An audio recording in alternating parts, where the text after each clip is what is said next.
Assalamualaikum warahmatullahi wabarakatuh. Semoga kita semua dalam keadaan sehat dan tetap semangat dalam menjalankan aktivitas sehari-hari. Kembali kita bertemu dalam video perkuliahan kita pada Assalamualaikum pertemuan warahmatullahi ini wabarakatuh. di pertemuan Apa ke-14 kabar kita semua? dengan tema tentang Tes petunjuk dan pendekatan situasi konflik ya. Jadi materi ini sangat penting ya dalam kehidupan organisasi, karena tidak mungkin kita menghindari konflik. Jadi yang membedakan seorang pemimpin yang efektif dengan pemimpin yang kurang efektif bukanlah pada kaitannya dengan bagaimana menghindari konflik, tapi bagaimana mengelola konflik. Jadi pemimpin yang baik itu dia memahami situasi konflik dan memilih pendekatan yang paling efektif ya untuk menyelesaikannya. Oleh karena itu ya penting kita mengelola dan memahami bagaimana melakukan pendekatan situasi konflik. Jadi apa itu pendekatan situasi konflik ya? Jadi begini ya mahasiswa sekalian, konflik itu tidak selalu memiliki bentuk yang sama. Jadi ada konflik yang kecil yang cukup diselesaikan melalui komunikasi sederhana. Namun ada pula konflik besar yang membutuhkan negosiasi bahkan mediasi. Inilah mengapa ada dikenal istilah pendekatan situasional gitu.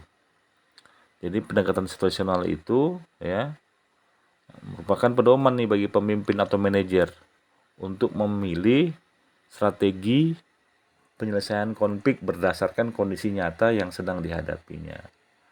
Artinya apa? Artinya tidak ada satu metode yang paling baik untuk semua jenis konflik.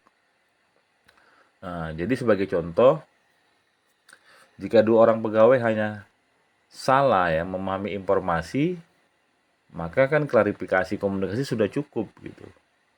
Ya, namun apabila konflik terjadi antara direktur operasional dengan direktur keuangan ya, misalnya mengenai anggaran perusahaan, tentu penyelesaiannya memerlukan negosiasi dan koordinasi tingkat manajemen gitu. Dengan kata lain, setiap konflik memerlukan pendekatan yang berbeda. Jadi mengapa pendekatan situasional menjadi sangat penting? Jadi karena setiap konflik itu memiliki penyebab yang berbeda, permasalahannya berbeda, tingkat kepentingannya juga berbeda. Ya, kemudian ada pihak-pihak yang berbeda yang terkait dengan konflik tersebut. Kemudian dampaknya juga berbeda, serta tujuan penyelesaian juga berbeda pula. Nah, bagi seorang manajer, tidak boleh langsung mengambil keputusan tanpa memahami akar permasalahannya, gitu ya. Itu penting, ya. Jadi nanti salah memilih pendekatan justru dapat memperbesar konflik. Nah, misalnya seorang pimpinan langsung memberikan hukuman pada pegawai tanpa mengetahui penyebab konflik. Ternyata konflik tersebut hanya disebabkan oleh kesalahan komunikasi.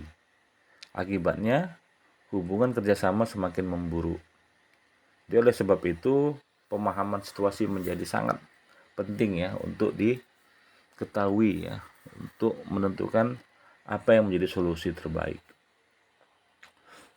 Sekarang coba kita bahas mengenai beberapa petunjuk dalam memilih pendekatan konflik. Pertama, kita harus punya kemampuan mengidentifikasi jenis konfliknya.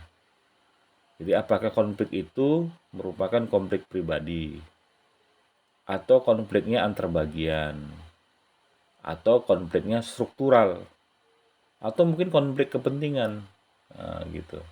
Jadi jenis konflik akan menentukan metode penyelesaiannya.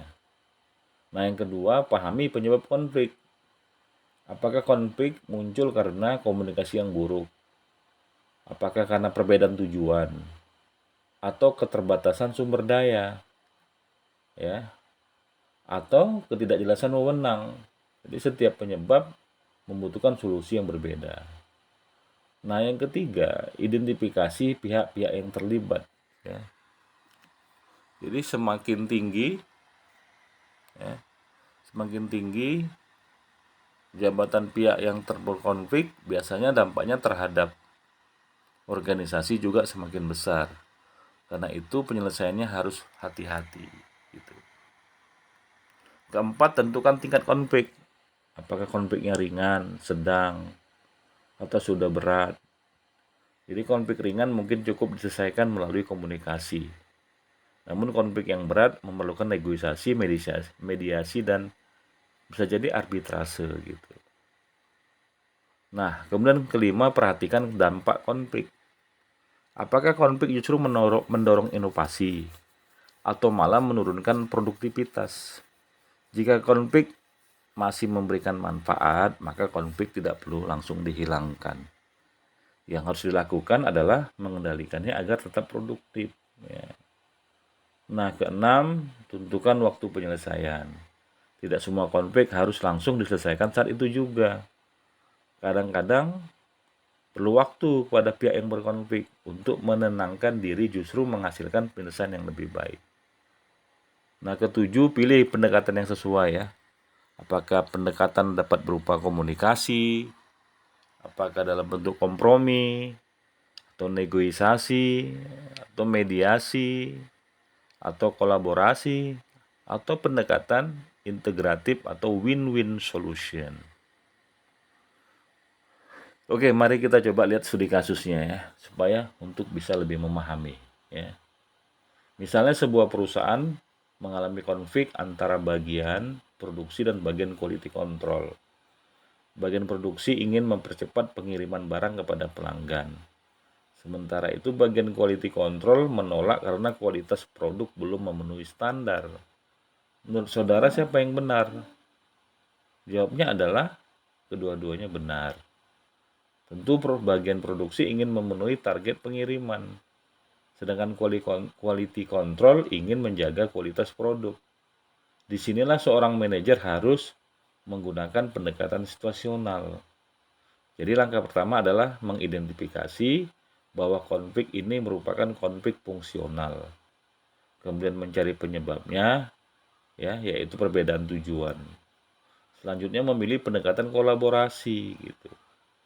Nah, misal dengan apa? Membentuk tim gabungan antara produksi dan quality control untuk menyusun standar pemeriksaan yang lebih cepat tanpa mengurangi kualitas. Dengan demikian, target pengiriman tetap tercapai dan kualitas produk tetap terjaga. Inilah contoh penyelesaian konflik yang menghasilkan win-win solution. Baik, dari pembahasan ini kita dapat menyimpulkan bahwa konflik bukanlah sesuatu yang harus dihindari. Konflik justru dapat menjadi sumber inovasi apabila dikelola dengan pendekatan yang tepat ya. Jadi seorang manajer yang baik tidak terburu-buru menentukan solusi. Ia akan memahami situasi terlebih dahulu, menganalisis penyebab konflik, mengenali pihak-pihak yang terlibat ya, kemudian memilih strategi yang tepat ya menyelesaikan konflik tersebut. Inilah esensi dari pendekatan situasi konflik. Baik, semoga materi ini dapat memberikan pemahaman pada kita untuk menghadapi berbagai konflik, baik di lingkungan organisasi, perusahaan, maupun kehidupan sehari-hari. Terima kasih, mudah-mudahan bisa tetap semangat ya dalam menjalankan aktivitas perkuliahan. Saya akhiri dengan Assalamualaikum warahmatullahi wabarakatuh.